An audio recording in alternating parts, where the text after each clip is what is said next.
sanctions against North Korea will be lifted as progress is made from dialogue and negotiations. Close quote. It's part of a much different story North Koreans are telling about the summit. Let's go to CNN's Brian Todd. They're declaring Kim is the real winner, aren't they? The North Koreans are saying that, Wolf, and some experts agree with them. One analyst, a former American diplomat who negotiated with the North Koreans, just told me, quote, Kim Jong-un stole Trump's watch, wallet, and shoes. It was awful. Tonight, while President Trump spins it a different way, there's still no hitch in Kim's swagger. Projected on large screens in downtown Pyongyang, North Korea's iconic anchorwoman, Ri Chun-hee, nicknamed the Pink Lady, proclaims Kim Jong-un's summit with Donald Trump a resounding success.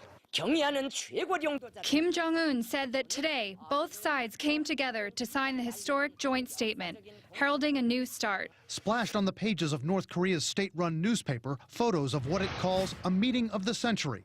From Kim Jong-un's official wire service, more glowing rhetoric, saying President Trump appreciated that an atmosphere of peace had been created, quote, thanks to the proactive, peace-loving measures taken by the respected supreme leader from the outset of this year.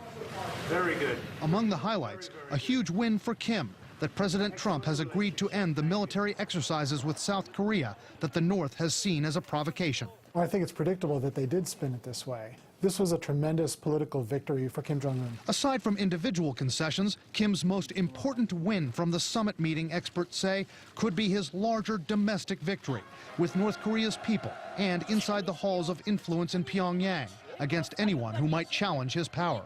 He was able to show his people that he's respected as a world leader, that the North Korean flag sat alongside the American flag as an equal country. He can use this propaganda for years, really. North Korea's news agency even spun the summit to say that President Trump expressed his intent to lift sanctions against Kim's regime.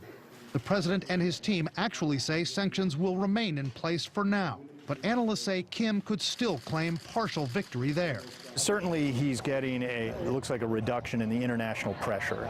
China and South Korea, who are always looking to go soft on enforcing required UN sanctions, are already calling for removing some of the sanctions as well as offering economic benefits to the North.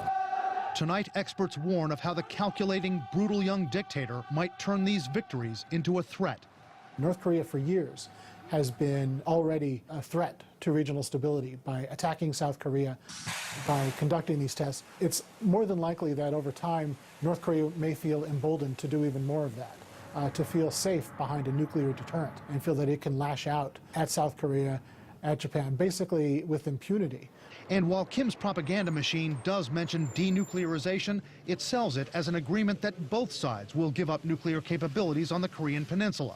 Not just that North Korea will give up its arsenal. As a self-professed member of the nuclear club, they will go to zero when the rest of the world goes down to zero. Brian Todd reporting. Brian, thank you very much. Coming up, breaking news. President Trump's longtime personal lawyer, Michael Cohen,